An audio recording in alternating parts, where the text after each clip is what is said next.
Hello, thank you for joining me again here at Jimbo Preps. My name is Jimbo. I'm the budget-minded or economical prepper. Um, and this channel is to help y'all get started on your journey of long-term food safety. Specifically today, we're going to talk about beans and rice for long-term. You'll hear me say a lot in the video beans, but I'm talking beans and rice. They go hand in hand. So we'll talk today about why we freeze them, uh, and what the benefits are of storing in the Mylar with O2 absorbers. And we'll talk about what supplies you'll need. It's not a huge list, won't break the bank, and you can stack up a lot of food on the cheap. In our journey to food preservation, it all starts with a well-stocked shopping cart. We're on a mission to ensure our supplies are safe and secure. I know it's not the best picture in the world, but we were pushing the buggy through BJ's when I took this photo. Be budget minded when you are looking for your supplies, right? In my one video, the very first one I put out, I showed you how to stack up a lot of calories, but it was only using the prices from Walmart, just to give you an idea. Don't be afraid to buy your beans and rice from Dollar Store. You can even go to some of your um, South American stores. They have a lot of selection of beans and rice, and normally it's pretty cheap, right? But that's why we're here today. We're going to talk beans and rice. Let's do it. All right, so we made it home from the store. Here's our preps. They're meticulously counted out, ready for their turn in the freezer. We're about to embark on a journey of freezing and safeguarding our precious food. If you don't have a deep freezer, then rotation is going to be your friend on this one.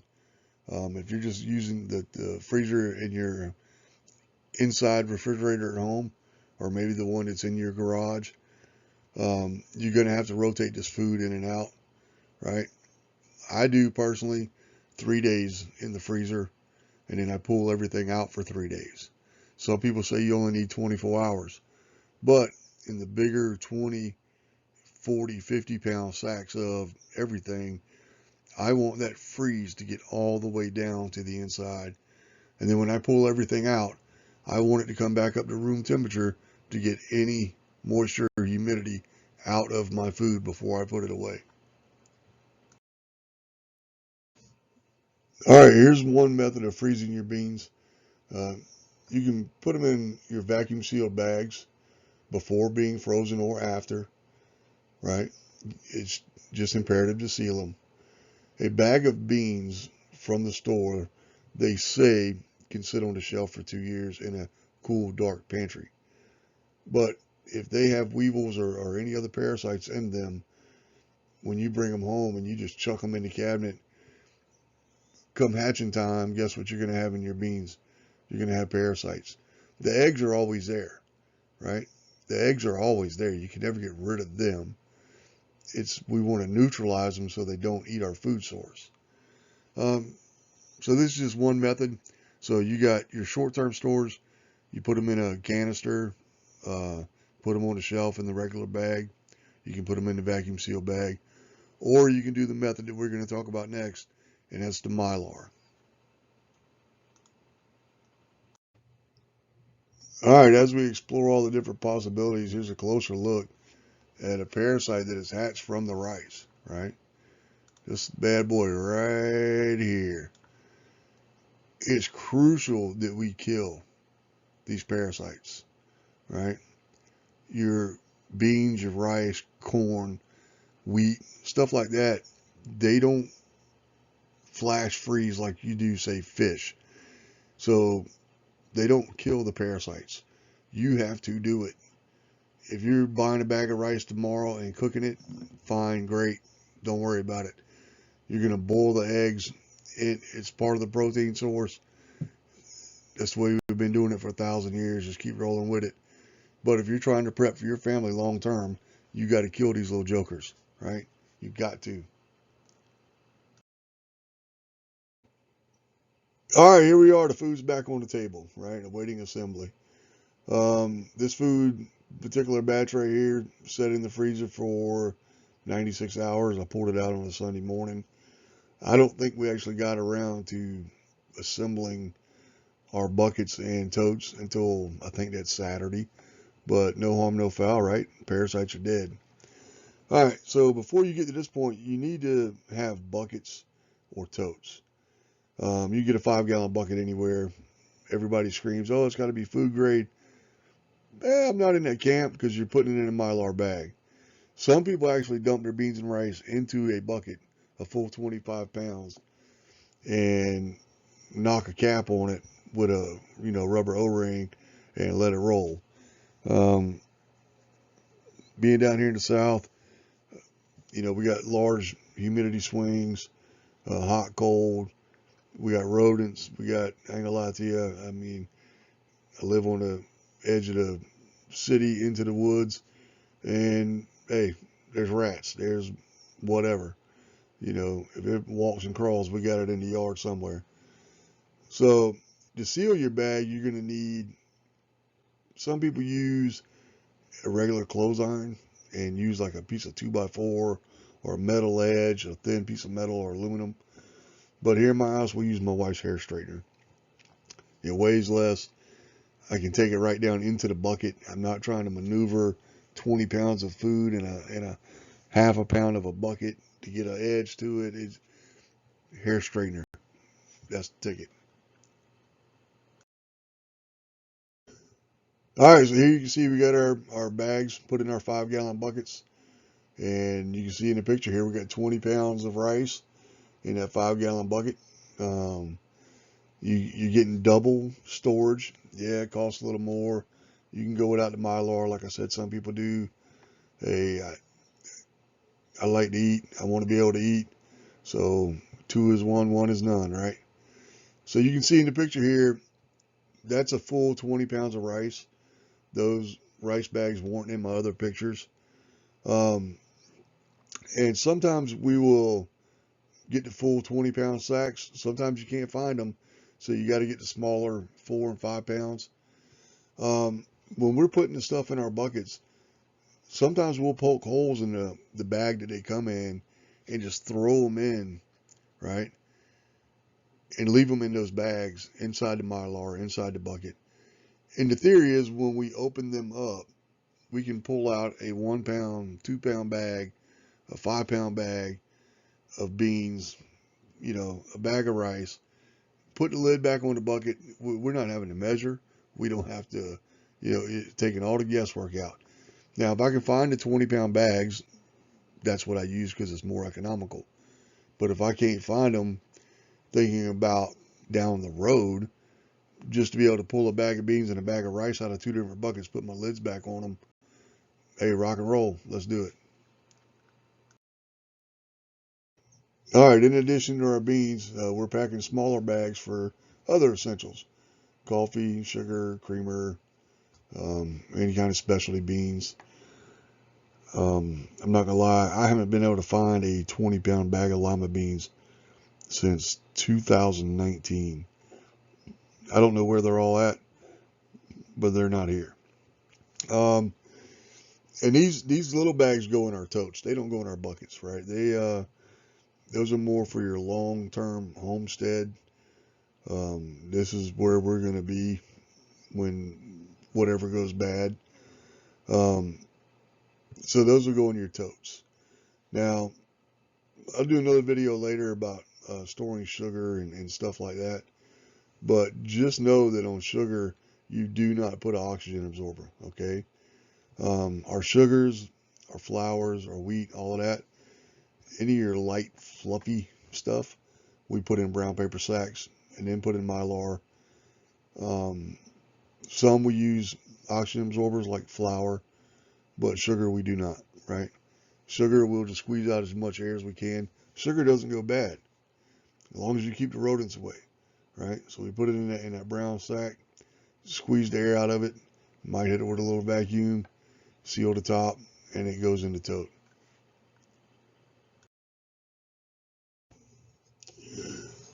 All right, so we got our beans of rice in our Mylar bag in the bucket. We seal the top of the Mylar bag with just a regular hair straightener. right? And we seal them up 75 to 80% before we get to the next step. And sorry about the clarity of the picture. Um, I don't know why it came out like that, but I do got a new camera on order, so hopefully I'll be able to start shooting live videos. I tried shooting videos on my phone, and I'm just not the best camera person in the world. So maybe we'll get some videos later. All right, as you can see right here, we've sealed up 75 to 80%, and all we have is this little gap right here. And that's just enough for us to squeeze out the air and get our O2 absorbers in the bucket.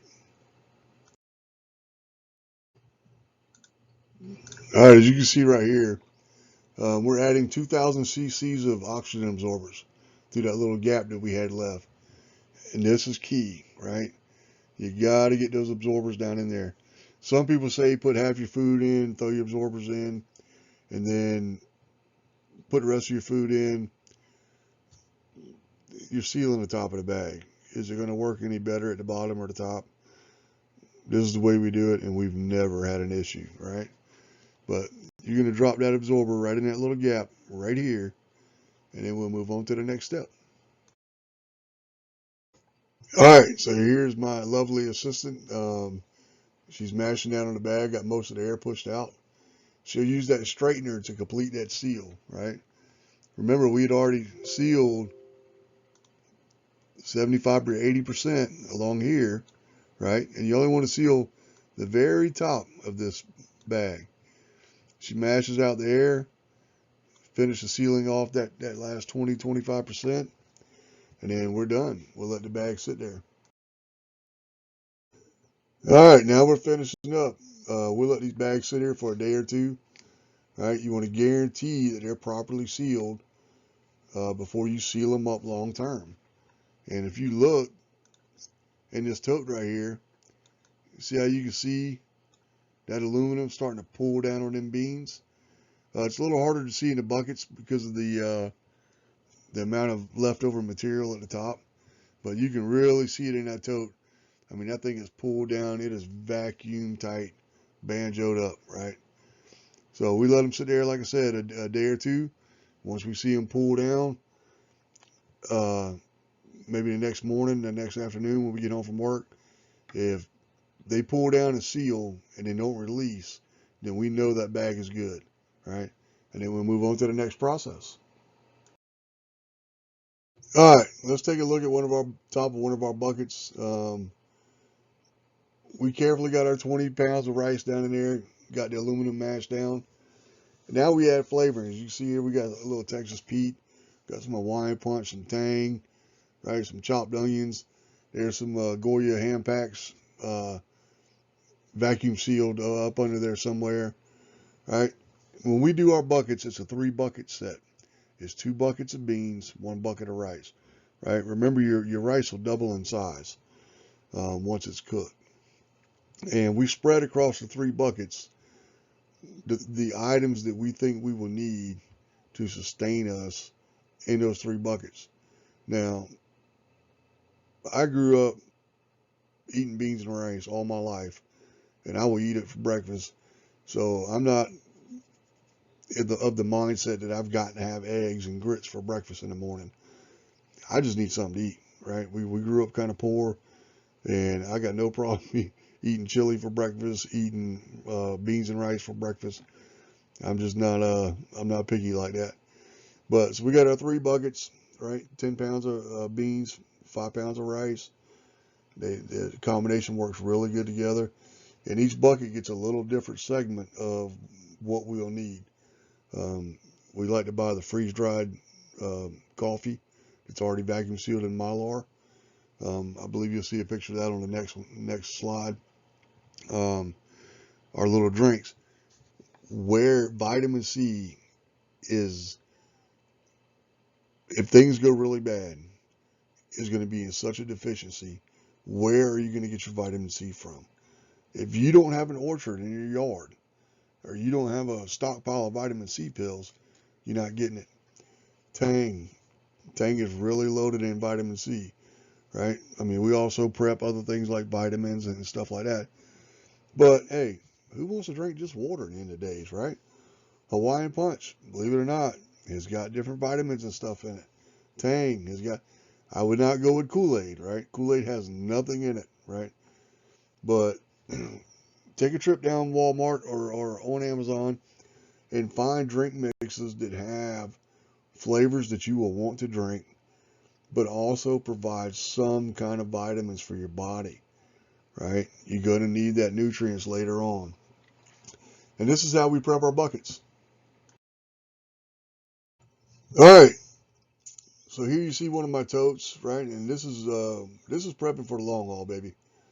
Right? These totes are heavy. They weigh up to 120. I think I got one that weighs 140, 145 pounds. But these are packed with beans, rice, coffee, sugar, hard candies, breakfast drinks, water filtration, bullets in some of them. You name it. If you need it, it's in these totes. And but like I said, they're heavy. You're not running down the street with them. These are for your long term. I cannot leave. I cannot get anywhere. This is what we have to survive on, right?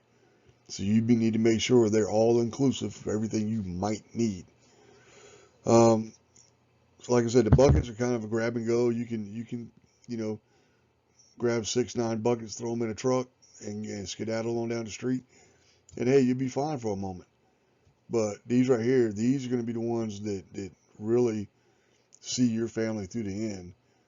Because what a lot of people don't realize is all these beans that you got can be used as seeds, all of them, right?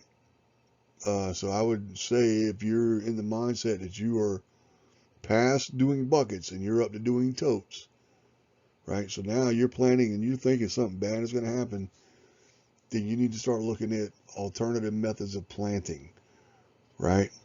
Get some farm tools, some hand tools. We're not going to be out there clearing fields, 1,000 acres, but you need to be able to clear an area large enough to plant. And I hate when I do this stuff because I get kind of long-winded because I'm passionate about the subject. And I can literally sit here and talk to you all day about this. But my first video went 48 minutes, and everybody that watched it to the end was like, whoo, man, you got a little carried away on that one.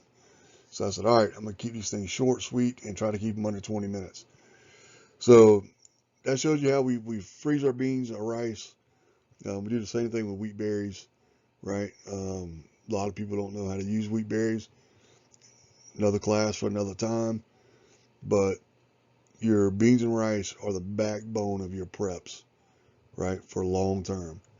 Freeze them, kill the parasites, let them thaw, pack them in Mylar, get them in your totes, get them in your buckets. But make sure you get everything else that goes with it, right? You want the salt, the pepper, you want the onions, you want the garlic, you want the Goya hand packs or whatever flavor. Bouillon cubes, right? We pack a lot of bouillon cubes in Mylar around here because I love flavor. I can't stand eating something that just, y'all know what I'm saying. Y'all know what I'm saying. So, all right, that's our buckets and our totes. That's how we do it.